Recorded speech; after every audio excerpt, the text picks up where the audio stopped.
You're sitting in an office building, surrounded by people in business casual attire, staring at spreadsheets that somehow determine whether you can afford groceries this month. Someone just asked you to synergize the stakeholder value proposition, and you nodded like you understood. Wait, what the heck is going on here? Why does running a business require so many meetings about meetings? Welcome to the world of business administration, where humans have turned selling stuff to make money into the most complicated organizational puzzle known to mankind, complete with fancy charts, acronyms nobody remembers, and enough jargon to make your head spin. Let's start with the basics. You have an idea. Maybe you want to sell the world's greatest sandwiches. Congratulations, you're now an entrepreneur. But here's the thing. Having a great sandwich and actually running a sandwich business are about as similar as knowing how to drive and knowing how to build a car. Spoiler alert, they're completely different skills. This is where business administration comes in. It's basically the art and science of not screwing up when you try to turn your brilliant idea into actual money. Think of it as the instruction manual for organized chaos, except the instructions are written in a language that sounds like English, but somehow makes less sense. First things first, you need a business plan. This is like a roadmap for your business, Heal, except you're driving to a destination you've never been to, using roads that don't exist yet, in a car you haven't built. Business plans typically include your mission statement, which is basically your business's reason for existing beyond make money. Though, let's be honest, making money is probably pretty high on the list. You'll also need to figure out your target market. This is the group of people who will hopefully give you money in exchange for your sandwiches. Pro tip, everyone who eats food is not a target market. That's like saying your dating preference is humans with a pulse. Technically accurate, but not very helpful for planning purposes. Once you know who you're selling to, you need to understand something called the 4 Ps of marketing: product, price, place, and promotion. Your product is obviously sandwiches. Your price is what you charge for them. Too high and nobody buys them, too low and you go bankrupt. Your place is where you sell them. Maybe a food truck, maybe a restaurant, maybe standing on a street corner yelling about sandwiches. And promotion is how you tell people about your amazing sandwiches without being that annoying person who won't stop talking about their business at parties. But wait, there's more. You also need to think about your business structure. Are you a sole proprietorship, which means you own everything but also owe everything? A partnership, where you split both the profits and the headaches with someone else. A corporation, which is basically a legal person that can own things and get sued but can't actually eat sandwiches. Or maybe an LLC, which is like a corporation's more flexible cousin who went to yoga class. Each structure has different tax implications, legal protections, and paperwork requirements. It's like choosing your character class in a video game, except instead of fighting dragons, you're fighting the IRS, and the consequences are very real. Now let's talk about money, because running a business without understanding finance is like trying to play basketball with a bowling ball. Technically possible, but you're probably going to lose. You need to understand the difference between revenue and profit. Revenue is all the money coming in. Profit is what's left after you pay for everything. This distinction has confused more aspiring entrepreneurs than you'd think. We made $1 million. Sounds great until you realize you spent $1.2 million making it. You'll need to create financial statements, which are basically report cards for your business. The income statement tells you whether you made money or lost money over a specific period. The balance sheet shows what you own versus what you owe at a specific point in time. And the cash flow statement tracks how money moves in and out of your business, which is crucial because you can be profitable on paper but still run out of cash to pay your bills. It's like being rich in monopoly money but broke in real dollars. Speaking of cash, you need to understand working capital, which is basically the money you need to keep your business running day to day. It's like the gas in your car. You might have a beautiful vehicle and a great destination, but without gas, you're not going anywhere. Many businesses fail, not because they're unprofitable, but because they run out of cash at the wrong time. It's the business equivalent of dying of thirst while waiting for your paycheck to clear. Now, unless you plan to make every sandwich yourself forever, you're going to need employees. Welcome to Human Resources, where you'll discover that managing people is somehow both the most important and most frustrating part of running a business. It's like herding cats, except the cats have opinions, emotions, and employment lawyers. First, you need to hire people. This involves writing job descriptions that somehow attract qualified candidates while accurately describing the job without scaring away everyone sane. Then you interview people, which is basically speed dating for employment. You have 30 minutes to figure out if this person can do the job and won't drive everyone else crazy. Once you hire people, you need to train them, motivate them, evaluate their performance, and occasionally fire them when things don't work out.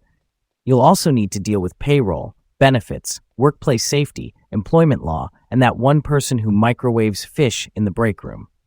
HR is basically psychology, law, and babysitting all rolled into one terrifying package. Let's talk about operations, which is the actual doing stuff part of your business. Operations management is about making sure everything runs smoothly, efficiently, and without catching fire, literally or metaphorically. If your business was a Broadway show, operations would be everything that happens backstage to make sure the audience gets a good performance. You need to think about your supply chain, where you get your ingredients, how they get to you, and what happens if your bread supplier decides to take an unexpected vacation. You need to manage inventory, which is balancing having enough stuff to meet demand without having so much that it goes bad or takes up too much space. It's like playing Tetris with perishable goods and limited storage. You also need to think about quality control. Every sandwich needs to meet your standards, but you can't personally inspect every piece of lettuce. So you need systems and processes that ensure consistency even when you're not there. It's like teaching a robot to make sandwiches, except the robot is actually your employees and they occasionally have bad days. Efficiency is key in operations. You want to minimize waste, reduce costs, and speed up processes without sacrificing quality. This often involves something called process improvement, where you analyze every step of making a sandwich and ask, could we do this better? It sounds simple, but it's surprisingly difficult to optimize something when you're also trying to keep it running. Now let's discuss strategy, which is basically long-term planning for people who like to use words like leverage and synergy unironically. Strategic planning involves figuring out where you want your business to be in the future and how you're going to get there. It's like GPS for your business, except the destination keeps moving and new roads appear randomly. You need to analyze your competitive environment. Who else is selling sandwiches? What are they doing better than you? What are they doing worse? How can you differentiate yourself? Maybe you make the fastest sandwiches, or the healthiest sandwiches, or the most Instagrammable sandwiches. The point is, you need something that makes people choose you over the other sandwich people. You also need to think about growth. Do you want to open more locations, franchise your concept, add new menu items, expand into catering? Each option has different risks, costs, and potential rewards. Growth sounds great in theory, but it's like trying to juggle while riding a unicycle. The more balls you add, the more likely you are to fall over. Strategic planning also involves something called SWOT analysis: strengths, weaknesses, opportunities, and threats. It's basically making lists of what's good about your business, what sucks about your business, what could help your business, and what could destroy your business. It's like doing therapy for your company, except with more acronyms. Let's talk about leadership, because somebody needs to make decisions and motivate people, and that somebody is probably you. Leadership is different from management. Management is about doing things right. Leadership is about doing the right things. It's the difference between efficiently making terrible sandwiches and inspiring people to create amazing sandwiches. Good leaders need to communicate vision, make tough decisions, resolve conflicts, and somehow convince people to care about sandwiches as much as they do. They need to be part cheerleader, part therapist, part drill sergeant, and part fortune teller. It's like being a parent to a group of adults who can quit and find other jobs if they don't like your parenting style. Leadership styles vary. Some leaders are authoritarian. Make the sandwich exactly this way because I said so. Some are democratic. Let's vote on whether we should add pickles. Some are laissez-faire. Figure out the sandwich thing yourselves. I'll be in my office. Each style works in different situations, and the best leaders can adapt their style to what the situation requires. You also need to understand organizational behavior, which is basically the study of how people act in groups. Spoiler alert, people in groups act differently than people alone, and not always in good ways. You might have great individuals who work terribly as a team, or mediocre individuals who somehow create magic when they work together. It's like chemistry, but with personalities instead of elements. Now let's discuss project management, because businesses run on projects, launching new products, opening new locations, implementing new systems, or figuring out why the freezer keeps making that weird noise. Project management is about getting specific things done, on time, within budget, and without everyone involved having nervous breakdowns. Projects have scope. What exactly are you trying to accomplish? They have timelines. When does it need to be done? They have budgets. How much can you spend? And they have resources. Who's going to do the work? The challenge is that scope tends to expand, timelines tend to shrink, budgets tend to disappear, and resources tend to be busy with other things. Good project management involves breaking big projects into smaller tasks, assigning responsibilities, tracking progress, and adjusting when things inevitably go wrong. It's like conducting an orchestra where half the musicians are playing different songs and the other half forgot their instruments. Let's talk about innovation, because in business, standing still is basically moving backwards. Your competitors are constantly trying to make better sandwiches, and your customers always want something new and exciting. Innovation is how you stay ahead of the game, or at least avoid falling too far behind. Innovation doesn't always mean inventing something completely new. Sometimes it's improving existing processes, finding new ways to serve customers, or combining existing ideas in novel ways. Maybe you're the first sandwich shop to offer delivery by drone, or the first to use locally sourced ingredients, or the first to let customers design their own sandwiches using an app. The challenge with innovation is that it's risky. Most new ideas fail, and even good ideas can fail if they're poorly executed or introduced at the wrong time. It's like being a chef in a cooking competition. You need to try new things to win, but if you get too creative, you might end up with something inedible. Now let's discuss something that keeps many business owners awake at night: risk management. Every business faces risks: economic downturns, natural disasters, key employees quitting, suppliers going out of business, customers changing their preferences, or competitors stealing your secret sauce recipe. Risk management is about identifying these risks and figuring out how to minimize their impact. Some risks you can prevent, like having backup suppliers or cross-training employees. Some risks you can transfer, like buying insurance or signing contracts that shift liability. Some risks you just have to accept, like the possibility that people might stop wanting sandwiches altogether. The key is understanding what could go wrong and having plans for dealing with it. Business continuity planning is like having a fire drill for your entire business. What happens if your main location floods? What if your point of sale system crashes? What if your head chef decides to move to Bali? Having plans for these scenarios can mean the difference between a temporary setback and permanent closure. Let's talk about something that makes all of this possible: information systems. Modern businesses run on data, and managing that data requires systems. You need systems to track sales, manage inventory, process payroll, communicate with customers, and analyze performance. It's like the nervous system of your business. When it works, you don't think about it, but when it fails, everything stops working. Choosing the right systems is crucial. Do you need a simple point-of-sale system or a comprehensive enterprise resource planning system? Should you use cloud-based software or install everything locally? How do you ensure your customer data is secure? These decisions affect everything from daily operations to long-term growth possibilities. Data analytics is becoming increasingly important. The ability to analyze sales patterns, customer behavior, and operational efficiency can provide insights that drive better decision-making. It's like having a crystal ball, except instead of mystical visions, you get spreadsheets and charts that actually help you understand what's happening in your business.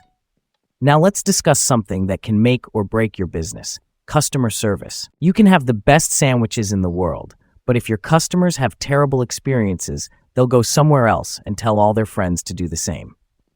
Customer service is about creating positive interactions at every touch point, from the first time someone hears about your business to long after they've become a regular customer. Good customer service starts with understanding what your customers want and need. Sometimes they want speed, sometimes they want quality, sometimes they want personalization, and sometimes they just want to be treated like human beings rather than walking wallets. The challenge is delivering consistent experiences across different channels: in-person, phone, email, social media, and whatever new communication method gets invented next week. Customer relationship management is about building long-term relationships rather than just completing transactions. It's more profitable to keep existing customers than to constantly find new ones. So you need systems and processes for staying connected, addressing concerns, and showing appreciation. It's like maintaining friendships, except your friends pay you for sandwiches. Speaking of staying connected, let's talk about marketing in the digital age. Traditional marketing involved putting ads in newspapers and on radio stations and hoping the right people would see them. Digital marketing is more like having conversations with potential customers, except the conversations happen across dozens of platforms simultaneously, and everyone expects you to be witty, informative, and authentic all the time. Social media marketing requires creating content that people actually want to see, rather than just promotional messages they'll ignore. Email marketing involves staying in touch without being annoying. Search engine optimization means making sure people can find you when they search for sandwiches online. And online advertising lets you target specific demographics with precision that would have seemed like magic 20 years ago. The good news is that digital marketing can be more cost-effective and measurable than traditional marketing. The bad news is that the rules change constantly, platforms rise and fall, and what worked last year might be completely ineffective today. It's like trying to hit a moving target while riding a moving horse. Let's discuss something that ties everything together: performance measurement. You need ways to track whether your business is succeeding, and I feel like things are going well is not a reliable metric. Key performance indicators, KPIs, are specific measurable values that indicate how effectively your business is achieving its objectives. Financial KPIs might include revenue growth, profit margins, and cash flow. Operational KPIs might track customer satisfaction, employee turnover, and order accuracy. Marketing KPIs could measure website traffic, conversion rates, and customer acquisition costs. The key is choosing metrics that actually matter for your business and tracking them consistently. Benchmarking involves comparing your performance to industry standards or competitors. If the average sandwich shop serves 100 customers per day and you're serving 50, you might have a problem. If you're serving 200, you might have an opportunity to expand. It's like having a report card that compares you to other students in your class. Now let's talk about something that often gets overlooked until it becomes a problem: compliance and ethics. Businesses operate within a framework of laws, regulations, and social expectations. You need to comply with health codes, employment laws, tax requirements, environmental regulations, and industry-specific rules. Ignorance is not a defense, and violations can result in fines, lawsuits, or closure. Ethical considerations go beyond legal compliance. How do you treat employees? What's your environmental impact? Are your business practices fair to customers and suppliers? Do you contribute positively to your community? These questions matter not just for moral reasons, but because consumers and employees increasingly care about working with ethical businesses. Corporate social responsibility is about recognizing that businesses have obligations beyond making money. Maybe you source ingredients from local farms, donate surplus food to food banks, or provide job training for unemployed community members. It's like being a good neighbor, except your neighborhood is society at large. Finally, Let's talk about something that successful business administrators never stop doing: learning and adapting.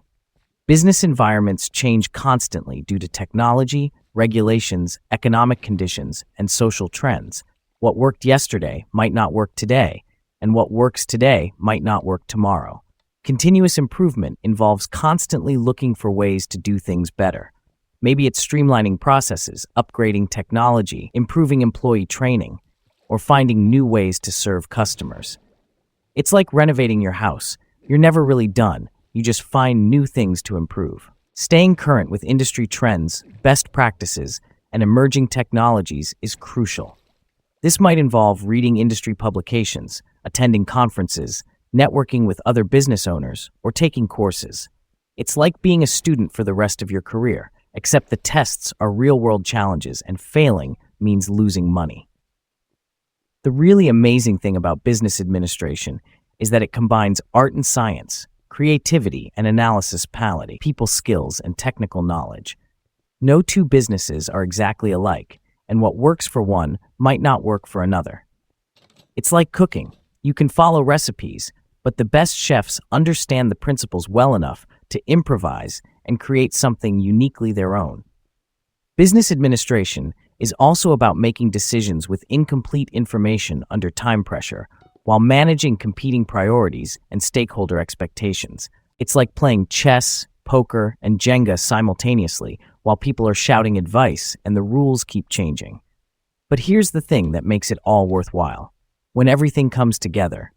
When your team is working well, your customers are happy, your finances are healthy, and you're making a positive impact, there's no feeling quite like it. You've created something that didn't exist before, provided value to customers, created jobs for employees, and hopefully made some money in the process. So the next time you're sitting in that office, staring at those spreadsheets, remember that business administration is essentially the coordination of human effort towards shared goals. It's complicated because people are complicated, markets are unpredictable, and the business environment is constantly changing. But it's also one of the most important skills in the modern world, because almost everything we accomplish requires some form of organization and management. Whether you're running a sandwich shop, a tech startup, or a multinational corporation, the fundamental principles remain the same. Understand your market, manage your resources, lead your people, deliver value to customers, and continuously adapt to changing conditions. It's not easy, but then again, nothing worthwhile ever is. Now, if this journey through the world of business administration taught you something, maybe consider subscribing. Think of it as a strategic partnership where you provide engagement metrics and I provide educational content. See? Even that's business administration in action.